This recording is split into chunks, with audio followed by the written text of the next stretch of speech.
much for sticking to the time. That was just on target. And for this excellent overview of the involvement of the EU and the interest of the EU in developing its involvement in the Arctic. So, Andreas, you're next. Please, floor is yours. Thank you very much. I think Ambassador Konings has said it all, mainly. Covered many different topics. I'll try to maybe not contradict anything, but try to focus on maybe a different lens on how to view the Arctic. And I'm very glad to be coming here at the university to talk about the Arctic. I used to live in Belgium or Brussels, and I used to work on Arctic, and I often come here to talk about the Arctic, but not often to the university. So I think you should do more. So thank you, Aslak, as well, for organizing it. So I'll try to zoom out a bit, I guess, and talk about the large picture. I'm an academic, so I can say whatever I want to, which is good. Too. I'm not an academic. Yeah, that's true. And I'm also Norwegian, so also I don't have to be afraid of EU representatives. And then I think Mikael will then try to focus a bit on concrete regional dimensions of the Arctic, or the European Arctic.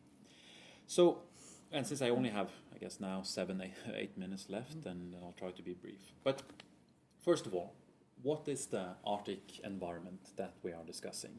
And I think Marianne highlighted many different aspects of it, things that we all know about, the shipping, the oil and gas, etc. I followed the debates for the last decade. Actually, it's 10 years since I wrote my thesis about the Arctic, and I'm still doing Arctic things. And there's a few, I guess, myths concerning the Arctic that you have to dispel before you get into the nitty-gritty of what the EU's role in the Arctic is. And the first one, as you know if you're interested in Arctic politics, but that you might know if you're just new to the area, is that there is no resource war in the Arctic, right? There is no boom when it comes to resource development either. There are resources in the Arctic, yes. Some of these are becoming more available due to the ice melt, as Marianne mentioned. But the countries in the Arctic, they already have ownership over these resources, as you know, through the Law of the Sea Convention predominantly. And actually, if you look at maritime boundaries in the Arctic, there's only one maritime boundary that is not settled, and it's between Canada and the US in the Beaufort Sea, which is very unlikely to cause much of a conflict. And if you compare that to a global picture, the Arctic is actually quite unique in that sense, because in the Caribbean or in the South China Sea or in the Mediterranean, there's much more boundary disputes that are sometimes latent, or sometimes they actually are also causing conflict. So in that sense, the Arctic states have been rather proactive, settling their maritime disputes before tensions could emerge. And as I said, it's the law of the sea that grants the various Arctic countries their exclusive rights to resource development. So this whole notion that you saw on the agenda in 2007, 2008, and you still see it today in news stories ranging from The Guardian to BBC to Al Jazeera about a rush towards Arctic resources, a scramble to claim territory or land in order to claim resources, is not really happening. It might be obvious for those of you who follow it, but it's important to highlight. And following from that, there's also no governance vacuum, right? I mean, there's no lack of governance structures in the Arctic. And that's also been a debate that's been rather prominent, not so much in the Arctic, but for outside interest in the Arctic. When I worked here in Brussels in 2010, 2011, you saw this on the agenda quite a bit, that especially members of the European Parliament would raise this, arguing that the Arctic is ungoverned, the Arctic has no proper legal framework, and therefore the EU needs to engage to ensure peace and stability in the north, which doesn't really make sense, because as I said earlier, you have the Law of the Sea Convention that governs who owns what, and beyond that, the Arctic states are more or less, controlling or regulating what is happening in the Arctic. And the Arctic states are not, as you might find in some other parts of the world, they're not struggling, developing economies. The Arctic states consist, as you know, right? If you look at just the coastal states themselves, Canada, the US, Norway, Denmark via Greenland, and Russia. all rather developed states with some of the most developed bureaucracies in the world. So, important to mention. And then, fast forwarding a bit. From 2014 until today, there's been a new focus when it comes to Arctic politics. Less talked about are the resource struggles or the war for resources. More is talked about the potential for conflict with Russia. But, of course, there is no Russian, they say, takeover in the Arctic. You see sometimes news stories, especially from the North American media or the US media, about how Russia is developing in the Arctic, Russia is investing in its Arctic military, and this might become a threat for the US in the long run. On a regional level, this is not really the case. We could go into a debate later on about the differences between, say, the overarching strategic positioning, the rise of Russia trying to re-emerge as a great power, and how that might threaten US interests globally, and also throwing in China in the mix, which is one level of analyzing it. But looking at the regional dynamics, no matter how much Russia invests in its Arctic military bases, when it comes to Northern Fleet, or when it comes to land forces, these are not a threat towards Russia or towards the US or towards Canada in any way, just for the mere fact of distance. Because if you look at the Arctic region, it's actually rather vast. The size of the Arctic is immense, and the possibility of traversing from one end to the other is rather slim across the Arctic, across the North Pole. But that doesn't mean, so even though you have not, I guess, these exaggerated claims about Russian takeover in the Arctic or Russian threats in the Arctic, even though those can sometimes be blown out of proportion, that does not mean that there's not a conflict potential in the Arctic. Because the Arctic is like any other part of the world. There's nothing that guarantees peace and stability in the Arctic. But then you have to look on a more regional or sub-regional level. And if you look on the border between Norway and Russia, which is a NATO border, during the Cold War, it was only one out of two NATO Soviet Union borders. On that border, you have potential for tension, at least. There's no conflict at the moment. It's nothing that says that it will be a conflict in the future, but you do have increased Russian military activity along, first of all, along the border, but also along the Norwegian coast in terms of exercises, in terms of highlighting Russian capacities. You have simulated attacks on Norwegian radar stations. You have Russian military exercises close to the border or at sea. That all speak to, I guess, a new era, or as some actually would say, a return to normality when it comes to security relations between Norway as a NATO country and Russia. It doesn't mean that there's an immediate potential for conflict. It doesn't mean that this will escalate into an arms race and go completely out of hand. But we shouldn't downplay the fact that these security concerns do exist in the Norwegian context or in the European Arctic context, which is quite important to highlight. And NATO has refocused on the Arctic, turned back to the Arctic as it was focused during the Cold War. The situation today is not like the Cold War. It's very different. Russia is a very different actor than the Soviet Union. The situations are very, very different. But that doesn't mean that security threats cannot emerge. I think these are important, basic ground facts to remember. And then also, as Marianne mentioned, China as the new hot topic now that everyone likes to emphasize. China is not an Arctic state. China has 2 Arctic icebreakers, or one, and building a second.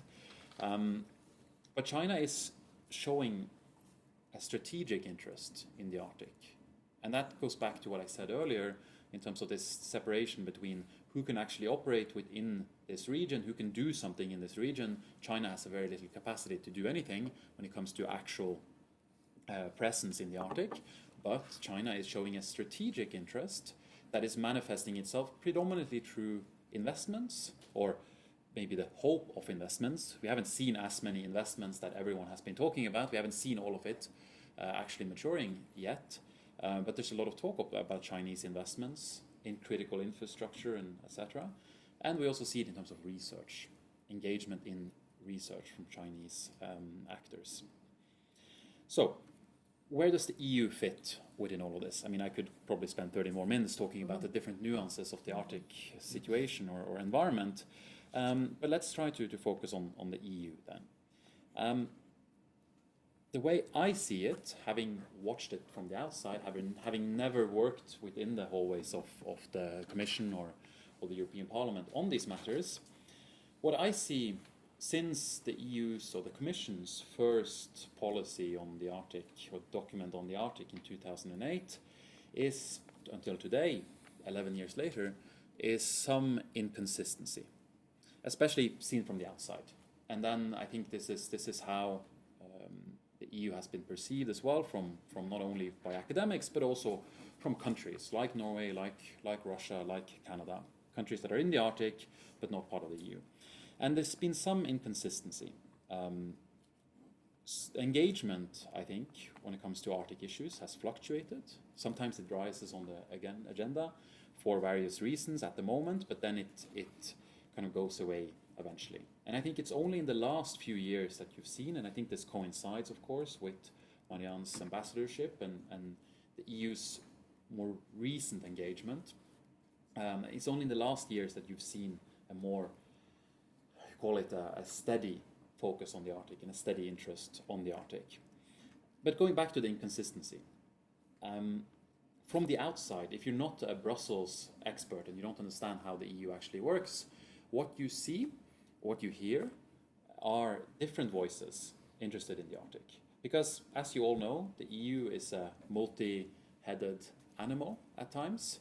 I mean, more consistency has been developed, yes, with the Lisbon Treaty and onwards, but still, the European Parliament and its own Arctic engagement has sometimes caused at least concern, especially in Norway, but also in Canada. I mean, you mentioned Canada blocking the EU's bid for observer in the Arctic Council had to do with the seal ban, the infamous seal ban that we probably spent way too much time talking about. But there's been other issues as well. Attempts to try to put down regulation that would hinder Arctic offshore oil and gas development in Norway caused quite a lot of concern in the Norwegian hallways of power. And beyond that, as I said earlier as well, general talk about governance issues, talk about what should be allowed or not be allowed in the Arctic, which inherently are questions not to be dealt with in Brussels, but to be dealt with in the Arctic capitals. So that has led to some consternation. And then you tie into that the fact that, yes, the External Action Service has been the driving figure of a lot of the Arctic EU engagement, but DG Mare is also an equally important part of the Commission and might sometimes be seen to have its own agenda. I think these consistency issues, again seen from an external point of view, have lessened over years, but I still think they're important to highlight if you're trying to take the long picture of the EU's Arctic engagement. But I think, yes, they have converged, and I think one reason for why the EU has become more of a coherent Arctic actor, I mean, in addition to having an Arctic ambassador, a more clearly stated Arctic policy, I mean, you have the intra group, or I'm not sure exact name of this group that you have. Inter-service group, yes, that coordinates better. But it's also due to the work by many in Brussels, within the EU system, but also from the outside, the various regional offices, the delegations, to inform the EU public or the Brussels public about the Arctic. More knowledge leads to better policy, I think is quite obvious to state. So just finally, talking a bit about the EU going forward as a future Arctic actor. I think there has been a tendency, and it still occurs, to talk about the Arctic as one concept, one topic. But the Arctic is just a region. Right? There was a conference yesterday in Brussels that probably some of you were at, where again it's all about the Arctic at large. But it's very seldom that you go to a conference to talk about the Mediterranean, or to talk about North America, or the Baltic. You would talk about issues within those parts of the world. And I think that is the way we're moving when it comes to the Arctic as well. I think More so, we're focusing on Arctic security concerns, meaning we can talk about the safety issues with cruise ships, or we can talk about Russia or Chinese investments, or we can talk about Arctic regional development. Why is the Arctic in need of certain mechanisms or certain strategies that might be different from other parts of the world? And I think this is a much more constructive approach to discussing Arctic issues. And I also think by taking that approach, you also get a better sense of what the EU can actually do. Because the EU, again, multi-headed, multifaceted animal. And the Arctic is both an internal and an external policy for the EU. And it's, at the same time, it's both EU competences that are part of this, and it's also member state competences that are not delegated to the EU as such. And within certain areas that Mikael might talk more about as well, but when it comes to research and regional development, the EU obviously has an extremely important part to play when it comes to climate change as well, but on a larger level, not maybe Arctic specific. Security is a different topic altogether. The ambassador mentioned the EU's interest in engaging more with security, but questions then immediately arise. How? I mean, the EU does not have necessarily troops that it could start sending to the north of Norway to participate in Trident Juncture, etc. It might be possible, but probably very unlikely.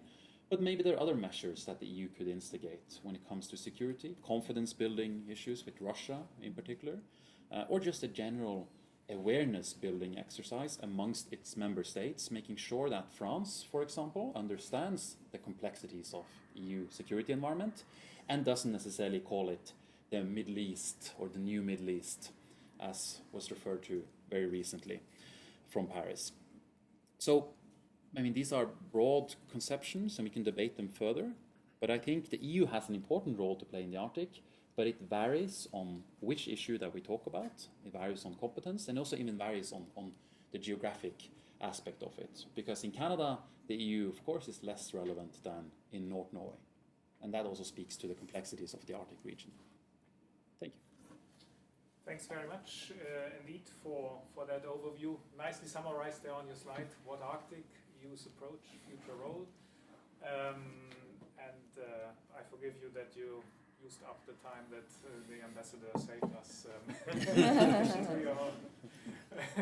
And I think there are a few interesting questions that may come out from what's for me, for example, a puzzle is that you somehow are angry about what the EU is doing that affects the Arctic. But then for me there should be a reason to actually bring them into the club and say, okay, we want you around the table because you're doing relevant stuff, but the reaction seems to be, okay, then we exclude you. We don't want to talk with you. Anyway, you can perhaps explore that in the discussion to the extent that Mikael doesn't resolve all the puzzles for us now. So, the third speaker, over to you. Yes, thank you. Now, I'm not sure if I will solve all your issues, but I will give it a try. No.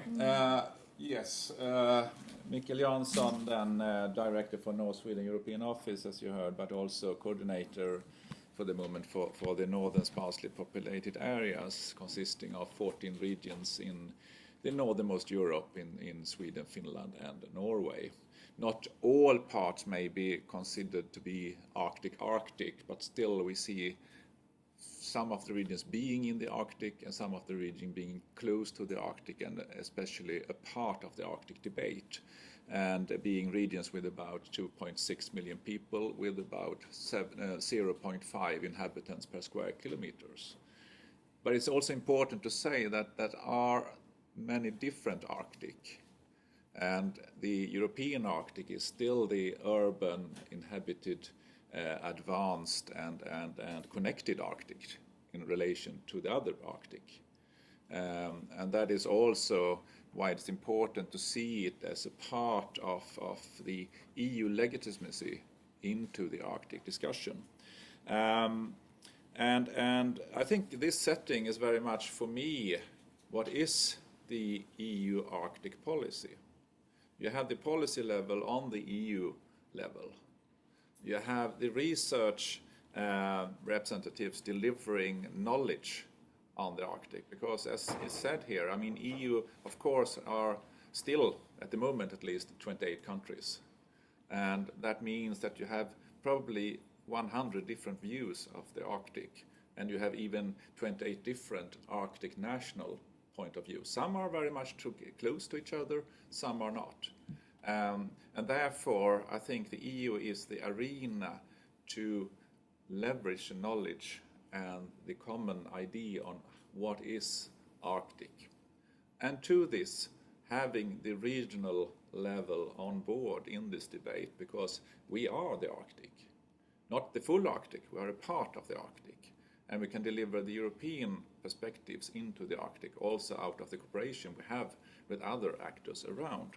So I think this setting is very much, for me, the true European Arctic discussion, and what we also have seen the last years when the EU has tried to develop its Arctic positions. The first EU Arctic communication came then, as Marianne said, in 2008. And I think that was very much a try from the EU in a time when the focus was very much, exactly as Andrea said, the rush for the Arctic, the rush for the raw materials. And it was really booming, and everywhere you could hear Arctic discussions, and the Chinese were trying to get hold of all raw materials for their expansion and so forth. And of course, EU and the European countries felt that we also had to be on board for this. We must secure our own interests. Luckily, to some extent, that was a bit lowered because the economic crisis and the realization that it's not so easy to get hold of those raw materials as was supposed from the beginning. It's too many risks, still too many costs into this. But we should be aware that, of course, as the mobile industry is growing, as the battery industry is growing, the minerals we need to a very high extent are to be found in the Arctic, whether we like it or not. So it will be, and I can see already now that the rush is starting to some extent to gain. And the Chinese are really there, we could be assured. And we can see it in our regions, how many visitors we have from China, and how they want to take photos using your phone. And you can be assured that they have put something into that when they give it back. So they are interested in the Arctic.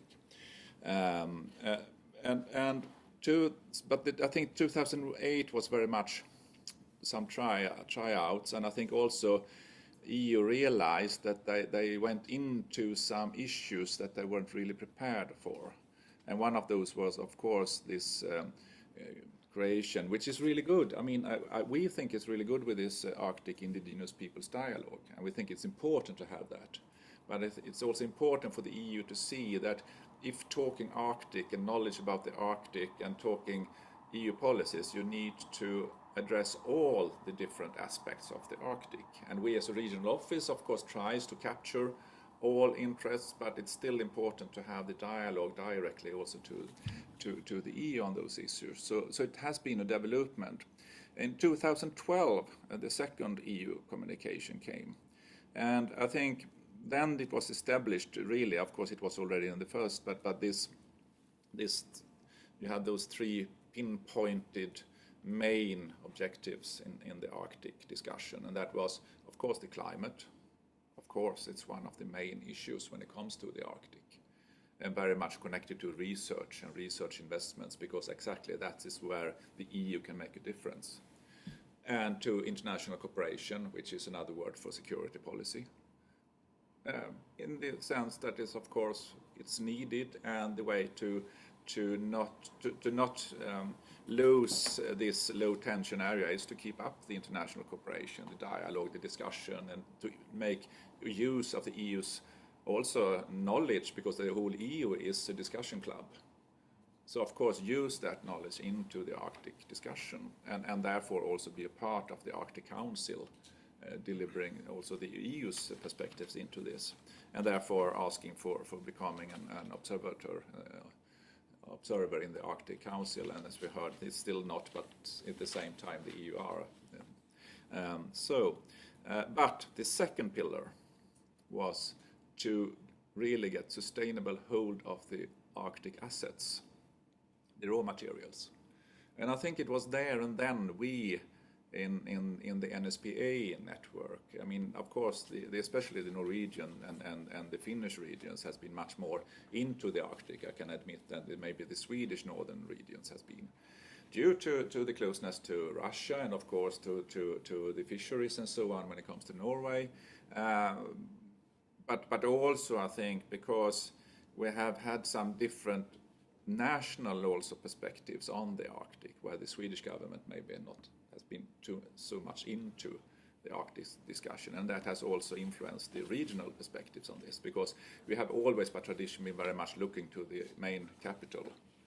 But we realized there and then that we need to be a part of this discussion, and whether we like it or not, we are a part of the Arctic. And we also, because that could see also in the writings, we deliver some legitimacy for the EU to take an Arctic interest as we are the Arctic regions.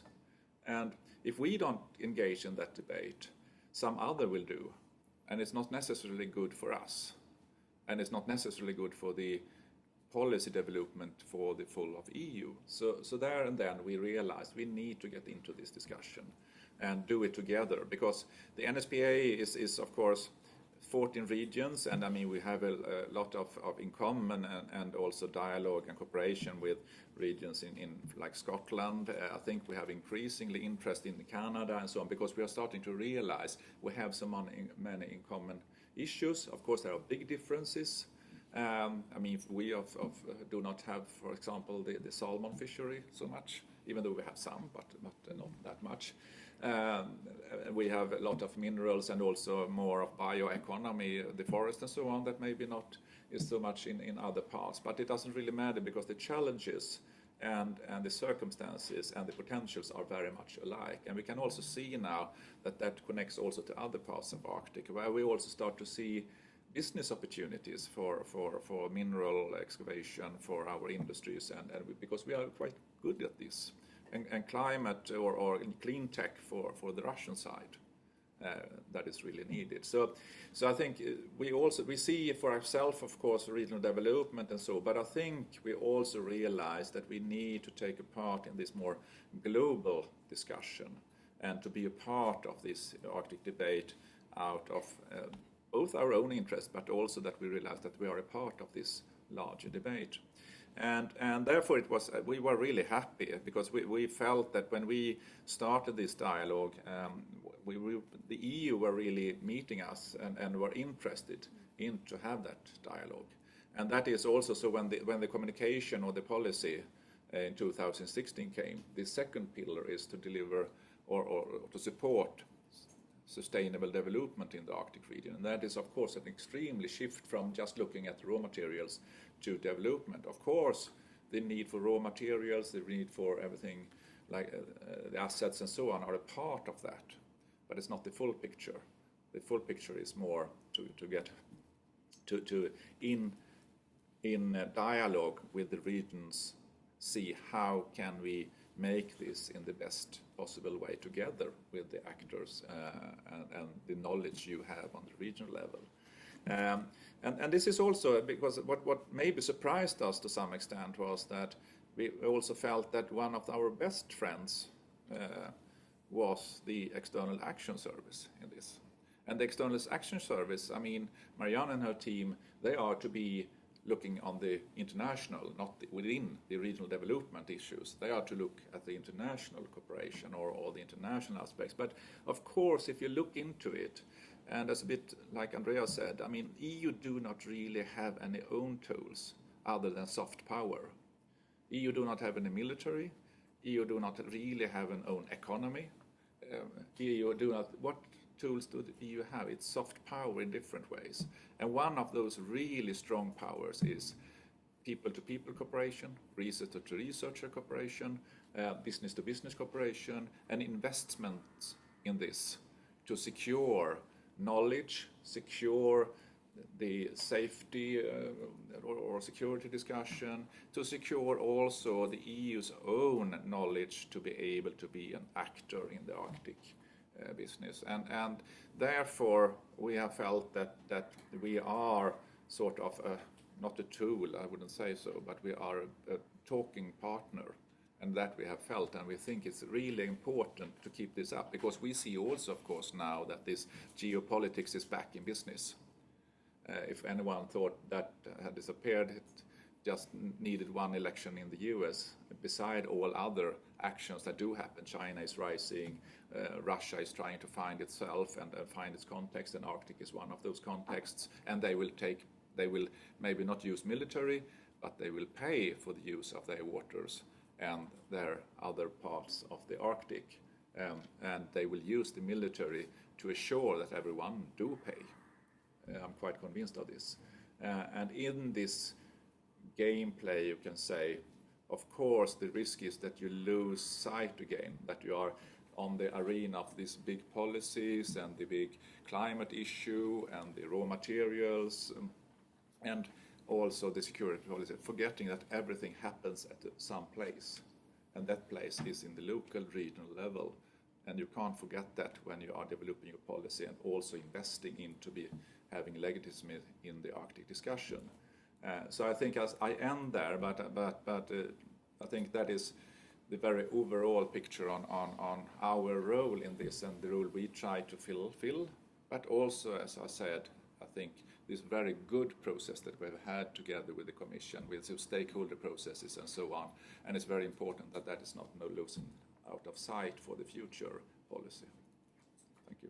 Thank you very much. Thanks for adding that kind of more concrete regional, in the region perspective.